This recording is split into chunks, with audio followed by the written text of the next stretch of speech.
What do you believe in when every prayer goes unanswered? What do you hold on to when people say, just have faith, but the one person you prayed hardest to keep was taken from you? And if you're a therapist who has witnessed hundreds of deaths, what could frighten you more than death itself? Maybe it's the feeling that none of it means anything. I know that feeling all too well, because I've lived with it for 17 years. My name is Eleanor Reid. I'm 52 years old. I'm a licensed psychotherapist specializing in cancer support and end-of-life care. I used to be the one helping patients face death with peace, with understanding, with love. But, ironically, I couldn't seem to find any of that for myself. And I'm not just talking about peace of mind. I'm talking about faith. Faith in something greater. Faith in God. Faith in the Lord. As a little girl, I was well-behaved. I believed in God the way I believed the sun would rise each morning. I said my prayers every night. I listened to my father preach in that old red brick church in the middle of freezing winters, and I truly believed heaven was a real place. But then I grew up. I went to medical school. I came face to face with cancer. I looked into the eyes of children slowly dying from chemotherapy. I watched their parents beg me to do something, anything, and I saw myself completely helpless. Have you ever looked into the eyes of a 4-year-old child, crying and asking, "Miss, can I go home now?" and you knew the answer was no? Have you ever had to step out of a hospital room not because you were weak, but because you had been strong for far too long? I believed that if I tried to live a good life, if I helped heal others, if I loved unconditionally, then I would hear his voice. But I heard nothing. All I heard was the heart monitor flatlining, my mother scream, and the sound of that little girl falling into silence. I prayed that night. I cried like a child. I said, "God, if you're real, please don't let that little girl die." And the next morning, I had to tell her family that their daughter passed away at 3:47 a.m. I walked out of the emergency room, into the hospital bathroom, and threw up in the sink. Why did I throw up? Because I had just lost my faith. I started to pull away from everything spiritual. I put the small cross my mother had given me into a drawer, locked it, and never wore it again. My husband Matthew and I moved from Houston to Salt Lake City to start a new chapter. But the truth is, I just wanted to leave behind the part of me that still believed in God. The new job was great. I was head of the psychotherapy department at the city's cancer hospital. I taught students, I led workshops, I helped hundreds of patients face death with meaning. But I couldn't do the same for myself. I felt like a puppet. I did everything right, said all the right things, and smiled softly and politely. I told people, suffering is part of the transformation process. But inside, I was empty. I stopped praying. I no longer believed in spiritual healing. I believed in chemotherapy, in psychotherapy, and in emotional regulation. I could lead a support group of 20 people, but I couldn't face myself in the mirror. I started talking less to my husband. I avoided candlelit dinners. I didn't go to church on Christmas. I said I was on call. I said I was tired. I said work was too much. I started to fear the light. I feared the silence. I feared that sudden tightness in my chest when an old memory would rise out of nowhere. I was afraid to sleep because every time I closed my eyes, I saw her again, that little girl, those eyes, and that question, "Miss, can I go home now?" And the scariest part was, I got used to it, used to the emptiness, used to the meaninglessness, used to not believe in anything but myself. People said I was strong, that I was skilled, that I was successful, that I was a doctor of the soul. But my soul had been dry for a very long time. And then, one day, I died. I don't mean that metaphorically. I'm not talking about some kind of spiritual death. I died. It was a Saturday morning Easter weekend. I walked into the gym like I always did. I pushed a little more weight than usual. Then I heard a small crack, like someone snapping a matchstick inside my head. I sat down, then collapsed, and everything went dark. But what happened next wasn't the kind of death I had imagined. It was a beginning. And I'm going to tell you about the place I went after my heart stopped beating. You think death is the end? Well, I think you're going to want to hear what I have to say next. Because the place I went to wasn't like anything you've ever imagined. And it's not as far away as you might think. When I woke up, I found myself lying in a white room, surrounded by the familiar scent of disinfectant, of oxygen tubes, of machines, the smell of the hospital, the smell of survival. I could feel something tangled all over me, tubes running through my arms, my chest, even through my awareness. I heard the beeping of the heart monitor, the steady hum of the ventilator. I knew I wasn't dead, but I wasn't fully alive yet either. Everything was blurry. I heard a nurse's voice faintly say, "Eleanor's awake." I heard my husband whisper, "Thank God she's back." But I didn't feel like I was coming back. I felt like I was being pulled away from somewhere else, somewhere warmer, quieter, and somehow truer. I don't remember every detail. I just know that I lay there for 3 days, eyes closed, not speaking, not responding, but my awareness was quietly somewhere else. Something inside me had shifted. I didn't cry, I didn't talk, I didn't try to be hopeful. I just was still. I watched the light through the ICU window spread across the wall, soft and blurry, like watercolor bleeding on wet paper. I saw Matthew's eyes, red and tired. I saw the doctors come in and check on me like they always did. I saw people smiling, relieved. But inside me, there was only one word: empty. They said I was lucky that I survived a brain aneurysm, something that usually kills within minutes. They said I wasn't supposed to live. They called me a medical miracle. They used the word miracle. But no one asked me the one thing I truly wanted to talk about. No one asked what I had seen on the other side. No one asked what I had heard in that place, beyond light, beyond time, beyond space. Because they thought I was unconscious. They thought I was in a coma. But I wasn't. I saw a kind of light unlike anything in this world. It didn't blind you. It dissolved you. It didn't strike your eyes. It moved gently into your heart. It wasn't dazzling. It was tender, as if it were embracing you from the inside out, as if you no longer had skin or flesh, but had become light itself. You weren't being illuminated. You were remembering that you had once been light. I felt myself drifting in that place. No pain, no weight, no fear, no hunger, no need for anything. I didn't know who I was. I couldn't remember my job, my name, or my identity. I only knew one thing for certain. I was in the right place, at the right time, in the right existence. There were no more questions, no more debates, no more "I should be this" or "I should have done that." Everything was right. Everything was enough. Everything was loved. And then I saw a child. I didn't recognize her at first, but something about her felt deeply familiar.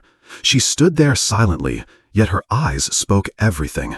She smiled softly, as if no time had passed at all. And in that moment, I knew it her. The little girl I couldn't save. The child who made me lose my faith. The one who made me shut my heart like a door on a rainy day. She didn't say a word. She didn't blame me. She didn't ask, "Why didn't you save me?" She just looked at me with eyes full of pure forgiveness, as if her very existence was the greatest act of forgiveness I had ever been given. I wanted to say something. I wanted to ask her, "Are you angry? Did it hurt? Do you blame me?" But I couldn't speak. In that place, there were no words, no language, only pure connection, only a deep, complete knowing. It was as if she was speaking to me through a level of feeling that went beyond the mind, beyond definitions, beyond words, saying, "You were there," and that was enough. And I understood then that light wasn't just light. It was presence, unlimited, formless, without name, without religious system, without image, without doctrine, and yet it was fully alive and overflowing with love. It was something you somehow know, something you once came from and had long forgotten. I didn't call it God in that moment. I just knew I was returning to something more primal, more real than any sermon I had ever heard. When I opened my eyes for the first time after 3 days, Matthew was holding my hand. He said, "You're back." I looked into his eyes and didn't recognize myself anymore. Something in my gaze had softened. Something in my voice had quieted. It wasn't sharp anymore. It wasn't clinical or analytical. It was just a feeling. For the first time in years, I didn't feel angry at the world. I didn't feel alone in a crowd. I didn't feel cold without a prayer. I listened not to respond, not to diagnose, but simply to feel with them. I saw people break down in tears just because I was silent. I heard someone say, "You seem different today, doctor." I smiled. I didn't say I'm someone who died. I started walking every morning. I thanked the trees and the grass. I let the sunlight touch my face. And I quietly placed my hand over my heart and asked, "Am I still truly present today?" You know, I used to believe that faith came from church, from mass, from the priest, from sermons, from doctrine, from scholarship, from logic, from philosophy. But it wasn't until I died that I finally understood true faith comes from knowing, deep in your being, that you are loved, without needing to earn it. I began to rewrite everything I once believed. I didn't abandon science, but I no longer saw it as the whole picture. I didn't abandon reason, but I let it follow the heart.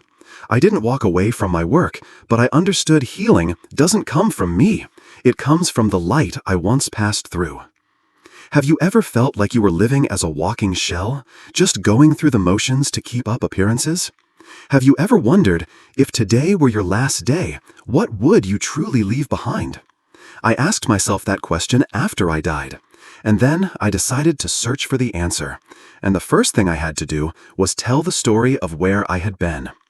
You've heard people talk about the light at the end of the tunnel, but have you ever heard anyone describe what happens inside that light? In the next part, I'll tell you something I've never dared to share before, not with anyone, not even with myself. It all started on a morning so ordinary, it was almost dull. That morning, I woke up with the same emptiness I'd felt every day. Nothing was wrong, nothing was unusual, and that's exactly what scared me the most. No more fear, no more anger, no more longing, just a strange kind of stillness, like a dead lake beneath a gray sky. I got dressed and headed to the gym, out of pure habit. I threw on an old gray t-shirt and a pair of black leggings with frayed hems. I didn't think that day would be any different from the others. I didn't think I'd leave this world wearing those clothes. I just thought I'd lift 10 more pounds than yesterday, drink my protein shake, check my emails, review some patient files, and carry on with another half-lived day, just like all the rest. I remember exactly when I sat down on the chest press bench. I adjusted the machine, I checked the safety lock, I stretched my shoulders, and then I started to push. On the first rep, the weight felt heavier than I expected. I took a deep breath, braced myself, and pushed again. And right then, I heard a tiny crack, like the snap of a dry twig, like the fragile break of an eggshell. As if something inside my head, a joint, a thread, a bone no one could see, had just snapped. And in that instant, I knew something was wrong. I let go. The world seemed to slow down. The white light of the fluorescent bulb above me warped and blurred. I heard my heart pounding, then falling silent. I tried to stand, but my legs wouldn't respond. It was like I was being pulled out of myself, as if a ghost had slipped from its body. I collapsed. I heard someone scream. I heard footsteps rushing toward me. I heard someone call my name, but it was a voice I didn't recognize. I felt the cold floor beneath my back. I saw the light beginning to fade. I couldn't breathe. I couldn't move. I couldn't speak. But the strange thing was, I wasn't afraid. I didn't feel like I was dying. I just felt like I was gently slipping out of my body, the way you might peel off an old piece of clothing. I woke up a few seconds later in a strange, unfamiliar space. Not a hospital, not a ceiling, no sounds, no temperature, no shape, yet filled with every emotion. I no longer had skin or limbs or a face, but I still knew I was me, even though I couldn't define who or what I was in that moment. I didn't see a body, but I sensed a different kind of existence, a state of pure awareness, beyond language, beyond logic, beyond the senses. Everything became clear, as if I didn't need to understand anymore. I only needed to remember. I remembered the gentleness of something surrounding me, not holding me, but soaking into me, as if I were dissolving into a warm current. It didn't feel like dying, it felt like going home. There was no time, no past, no worry about the future, only the present, and that present was infinite. I didn't see a face, but I felt the presence of something surrounding me, moving through me. I knew I was being seen to the deepest part of who I am. I knew I was fully understood. I knew I was loved without having to earn it.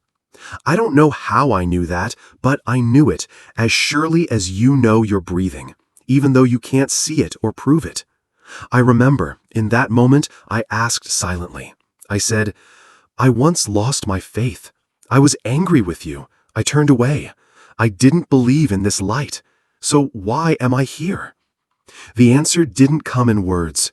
It came as a feeling, a warm wave that swept through me, like someone placing a hand on my heart without ever touching me. It was as if the universe smiled and whispered, "You forgot me, but I never forgot you." I saw the broken pieces of my life play out before me, as if I were looking into a mirror made of water. Every memory, every mistake, every time I said something that hurt someone, every moment I turned away when someone needed me, every time I closed my heart, every time I told myself I was fine when I wasn't. It all came back, not to judge me, not to shame me, but to help me understand, to forgive, to heal.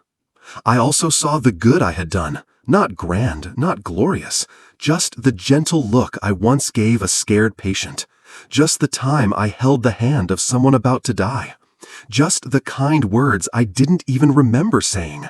It was all there, every piece, nothing was forgotten. I don't know what that place was. I don't know if it was heaven or some in-between realm or a kind of neutral space, but I do know this. I was shown my life, not to be judged, but to finally see it in full, to witness what I had never been willing to truly look at while I was alive. And then I heard a calling, not with sound, but with feeling, a whisper in every cell of my being saying, "It's time." I didn't want to go. I had just begun to understand, just begun to be forgiven, just begun to feel loved again. I didn't want to leave that light. I didn't want to return to the place where I had once been tired, hollow, and ready to give up. But the calling couldn't be resisted. It wasn't forceful. It wasn't threatening. It simply spoke gently, like a mother to a lost child. It's time to come home. I didn't come back by choice. It felt more like a gentle pull, a soft current drawing me in. The light was gone. The weightlessness was gone. All I could hear was the ventilator, voices calling my name, a hand pressing gently on my shoulder, and I knew I had returned. But I was no longer the same woman. I was someone who had died and come back. And more importantly, I was someone who had seen what I once denied. I had crossed the line. I had been to the other side. And that changed forever how I see this one. You already know what I saw when I left my body. But what was waiting for me beyond the light? That's what changed me forever. That's what made sure I could never go back to who I used to be. And that is where I'm about to take you. When I left my body, it didn't feel like I was leaving. It felt like I was coming home. There was something strange yet deeply familiar, as if I had once belonged to this place, but had forgotten for a very long time. Like waking up from a long, deep dream and suddenly realizing, oh, this is what's real. I had no body, but I still existed. I had no shape, but I knew exactly who I was. I wasn't moving upward or downward. I was drifting in a gentle, spiraling motion, as if being drawn into the center of something invisible. Around me was a kind of light, not blinding, not harsh, and visible even without eyes. This light wasn't just present, it was alive. It knew, it breathed. It wrapped around me like a river of pure emotion, unconditional, unquestioning, without rules, without terms. It didn't require me to be good to be loved. It didn't require me to believe to be welcomed. It simply knew I had always belonged here. I can't truly describe that place, because it had no shape, no color, yet somehow it held every shape and every color. There was no time there, yet you could feel each moment of existence unfold clearly, like the slow bloom of a lotus. And once you were there, you didn't want to leave, not even for a second. I began to realize that parts of me were being healed, not by medicine, not by words, not by any human touch, but by the absolute presence of love. And this love, it wasn't like anything I had ever called love while I was alive. It didn't come from someone, it wasn't for someone, it had no beginning and no end. It simply knew I had always belonged here. I can't truly describe that place, because it had no shape, no color, yet somehow it held every shape and every color. There was no time there, yet you could feel each moment of existence unfold clearly, like the slow bloom of a lotus. And once you were there, you didn't want to leave, not even for a second. I began to realize that parts of me were being healed, not by medicine, not by words, not by any human touch, but by the absolute presence of love. And this love, it wasn't like anything I had ever called love while I was alive. It didn't come from someone, it wasn't for someone, it had no beginning and no end. It was like air. You can't see it, you can't hold it, but without it, you die. It flowed into every memory, every crack in my soul, every wound I had buried deep for a lifetime. I saw the parts of myself I used to hate. I saw my failures. I saw the times I hurt others. I saw the moments I ran away, the cruel things I once said, the times I let my pain spill over and wound the people around me. And I thought I was about to be judged. But there was no courtroom, no punishment, only that light shining gently on the darkest parts of me, saying, "I see all of that, and I still love you." Do you know that feeling? The one where you're certain you don't deserve to be forgiven, and then someone looks straight into you and says, "I forgave you long before you ever made the mistake." That's what it felt like there. Not words, but knowing. Not hearing, but understand completely. I don't know how long I was there, because time didn't exist. All I know is I had no desire to go back. I remember so clearly the moment I felt myself becoming part of the light. I wasn't me anymore. I was a piece of something greater, something more beautiful, more tender than any word ever spoken or written. I no longer remembered my job, my title, the hospital, the bills, the achievements, the logic, the science. All of it drifted away from me, like the last layer of dust being washed clean. And then I saw something else. I saw thousands, maybe millions of points of light drifting all around me. No collisions, no crowding, no noise, yet everything felt deeply connected. I didn't see their faces, didn't know their names, but I knew they were souls, just like me. Souls who had lived, who had died, who had hurt, who had loved, who had forgotten, who had remembered. Some felt like children, some felt ancient, some felt so old as if they had come from the very beginning of time, and others felt so new as if they had only just arrived on Earth for the very first time. And then I saw one soul moving toward me, not with feet, not with motion, just arriving. And I knew instantly it was her, the little girl I couldn't save, the one who made me lose my faith, the one who once asked me, "Can I go home now?" Now she stood before me, without wounds, without pain. Her eyes were clear and bright, no blame, no bitterness. She looked at me, and in that single moment, I knew I wasn't just forgiven, I was being entrusted with a message. I saw images pass by like waves, like wind. I saw her playing in the light. I saw her look at me, not speaking with her mouth, but I heard it as clearly as if someone were whispering inside my heart. "You loved me so much, it broke your heart when I left." And that love was enough. I broke down in tears without any tears. I wanted to hold her, but I had no arms. I simply stood there, fully present in the emotion, the pure, wordless feeling of forgiveness. A sacred connection that rose above everything I had ever understood. Beyond degrees, beyond credentials, beyond textbooks, beyond intellect, beyond knowledge.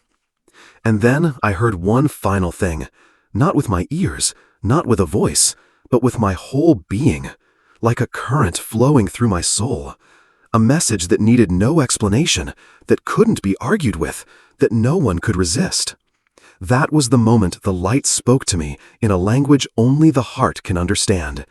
"It's time now, Eleanor." I didn't want to go. I didn't want to leave that love. I didn't want to return to the world where I had once withered, once doubted, once given up. I wanted to stay. I wanted to be the light. I wanted to dissolve into that endless river forever. But the light didn't argue. It simply waited for me to nod with my soul. And I did. In that exact moment, I was pulled back, not with a jolt, not by force, but like being gently lifted out of warm water so you can breathe again. And for the first time, I truly took a breath, the first breath of a new life. I don't know how long I was there. I don't know if it was a dream, a vision, or heaven itself. And honestly, I don't care. All I know is that I encountered the light. I was loved without condition. I was completely forgiven. And that changed everything. But the real shock didn't come from the light. It came the moment I opened my eyes back here in this world. You'd think that after encountering the light, everything would become easier. But for me, it didn't. Because when I woke up in that ICU room, I realized the hardest part wasn't dying. It was coming back to life, with a heart that had changed in a world that hadn't. I opened my eyes, and everything felt different. Not the room, not the lights, not the nurse's voice or the steady beep of the heart monitor.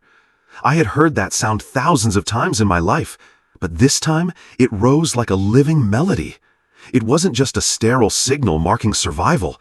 It was the heartbeat of something returning, something that had just been placed back inside me, like a timid ray of light taking its first breath. I saw my husband sitting at the corner of the bed, eyes red, his hand wrapped around mine. He didn't speak. He just looked at me, as if afraid that even a blink might make me vanish again, and this time, not come back. I didn't say anything either. I just looked at him, not with the eyes of Dr. Eleanor, the calm, analytical therapist, but with the eyes of someone seeing everything for the very first time. Like a newborn, meeting the world with no concept of hatred, no habit of shutting down, no understanding of doubt. They told me it would take months to recover, physically, emotionally. But they didn't know I had already healed in a place science can't measure. They spoke to me about physical therapy, nutrition, caution, and possible neurological complications. But no one taught me how to live again with a heart that had changed its color. No one taught me how to look at my husband and love him as if I had never hurt him. No one taught me how to sit alone in the living room, doing nothing at all, just staring out the window and quietly whispering, "Thank you." It took me 2 weeks to walk again down the hospital hallway. It took me 10 minutes to stand in front of a mirror, look at my reflection, and realize the woman staring back wasn't the old me. I didn't see the cross around my neck. I didn't see the degrees on the wall. I didn't see the signs of someone who once believed she could manage other people's minds. I only saw a soul who had died, who had encountered something beyond words, who had touched truth and could never return to pretending again. The day I came home, Matthew walked me down the little tree-lined path in our neighborhood. I had never seen the tree in front of our house look so vividly green. I had never heard the birds sound so clear. I had never felt my husband's hand so warm. And though we had been married for over 20 years, maybe, just maybe, this was the first time I truly held his hand with real gratitude. Gratitude that he was still there, that I still had the chance to hold him again, that I still had a chance. I didn't go back to work right away. I asked for 2 more months off. I didn't offer much explanation. I just said I needed time. But the truth was, I needed space. I needed to sit on the porch and watch sunlight pass through a glass of tea. I needed to hear the wind chimes and imagine that each soft ring was a gentle reminder that I was alive, truly alive. Not just existing, not just pushing through, not just holding it all together. I began to write by hand with blue ink on old paper. I wrote the things I never dared to say out loud. I wrote about the light. I wrote about that little girl. I wrote about the feeling of dissolving into something gentler than any religion I had ever known. I didn't write to publish. I didn't write to share. I wrote to remember that it was real, that it wasn't a dream. It wasn't a hallucination. It wasn't the side effect of oxygen deprivation. It was the truth, and I was the living witness. One day, I visited my old hospital and saw a former patient who was in the final stage of cancer. I had worked with him before everything happened. I sat down in the chair across from him, just like I used to. He asked me if I was still doing this work. I said, not in the same way. I'm no longer the one analyzing emotions. I'm no longer the one trying to fix symptoms. I'm simply someone who sits beside him, as a fellow human being who knows we're all heading in the same direction, and I'm no longer afraid of where that path leads. He asked me if I believed in heaven. I looked into his eyes and said, I don't believe in it anymore. I know it's real. I began to live differently, not in some grand, world-changing way, but in a way that changed the small moments. I started saying hello to strangers on the street. I held my child a little longer. I called the sister I hadn't spoken to in 10 years. I opened the drawer and took out the little cross my mother gave me when I was 12. I put it around my neck, not as a religious symbol, but as a sign of the journey, back to myself. I don't preach. I don't talk about the light unless someone asks. I don't try to prove that what I saw was real. I simply show up. I simply live as if every breath is a quiet thank you. I do my work as if every patient is a soul waiting to be touched by love. I no longer see myself as a doctor. I no longer think of myself as a healer. I'm simply someone who was once touched by the light, and now I try to be a small piece of that light in someone else's life. Not much, not grand, just enough so they know they're not alone. I used to believe I could control life with schedules, with science, with logic. I used to think strength meant holding myself together, never falling apart. Now, I believe the opposite. I believe the greatest strength is the courage to let yourself break so you can be reborn. Like soil that must be turned before it can welcome a new season. Like a seed that must decay before it can sprout. Like me, who had to die just to learn how to live. That's the strangest thing I've ever experienced. That sometimes, to truly begin living, you have to pass through death. But what's even stranger is I'm not the only one. You might think my story is unusual, but I'm not the only one who's seen the light. I'm not the only one who's returned from that place. There are other souls, other journeys, other people who have died and come back. And now I'm going to tell you what they saw, what they heard, what they were sent back to share. I used to think I was a rare case, someone strangely lucky to be brought back from the edge between life and death to tell a story. I thought I was the only one who had passed through the light, the only one who had sensed that invisible presence. But then I began to open up. I shared my story during a small group therapy session. I spoke words I had kept locked away, like a sliver of light hidden deep in a drawer inside my heart. And I was stunned when someone started to cry. When someone said, I saw that too, but I was too afraid to tell anyone. I thought it was just a hallucination. I thought my brain made it up so I wouldn't be scared of dying. Someone else told me they had seen their mother, a mother who had passed away 10 years before. Someone said the light smelled exactly like their daughter when she was a little girl. Another person said they heard the same phrase I had heard, word for word. It was as if there was some deeper current running through all of us, a quiet, sacred synchronicity shared by those who have stepped across the line and come back. I began to realize something, that heaven isn't a reward. Heaven doesn't come after death, like some final destination. It's something that's always been there, always around us. And sometimes in the most fragile moments, somewhere between life and fading breath, you are lifted out of the dust of your body and allowed to see the truth with a different set of eyes. Not the eyes of flesh and bone, but the eyes of the soul. Someone once asked me, after everything you've been through, what's the one thing you know for sure? I didn't answer right away. I thought about the light. I thought about love, about forgiveness, about pain, how it had become a doorway into another world. I thought about the look in my husband's eyes the day I woke up. I thought about the little cross I put back around my neck that first morning, knowing I had been given another chance to live more truthfully.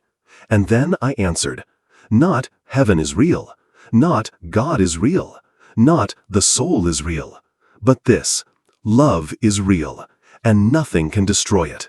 Not time, not death, not illness, not mistakes, not even the silence that sometimes meets our prayers. I used to think I had to die to encounter that presence, but now I know I can meet it in the days I'm still living. I find it in the way I smile at a stranger, in the way I sit beside a patient without saying a word, they still feel at peace. I find it in the quiet moments between Matthew and me, when nothing needs to be said because everything is understood.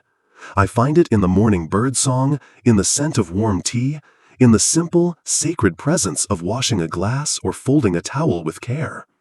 I no longer need a blinding light to know I'm surrounded by love. And I don't need to die again to understand that being alive is a miracle. I'm not telling this story to make you believe me. I'm not trying to prove anything. I'm simply sharing it as someone who was once lost and found her way back. I can't say you'll have the same experience I did. I can't promise you'll see the light, or meet a loved one again, or hear a voice from the other side. But there is one thing I'm sure of. If you pause long enough, if you become still enough, if you choose to truly live fully present, you'll begin to see traces of heaven woven right here. I lived in fear for a very long time. I was excellent at functioning through logic. I was skilled at keeping things under control. But the one thing I truly needed wasn't control. It was the courage to let go. To let go so I could be lifted, so I could be reached, so I could be loved whether I believed it or not. If you're in pain, if you're doubting, if everything feels meaningless, if you're wondering whether anyone hears the quiet prayer hidden deep in your heart, know that I do. I can't speak to you through dogma. I can't hand you scientific proof. I can't force you to believe. But I can tell you this, I've been there. I've lost my faith. I've been angry. I've been broken. And still the light held me. Without a word of judgment, only with absolute tenderness, like a mother holding her frightened child in the middle of a bad dream. If it can come to me, it can come to you too. You don't have to die to encounter that light. You don't have to wait until your final day to feel a touch of heaven. You don't have to be perfect or pure or morally flawless.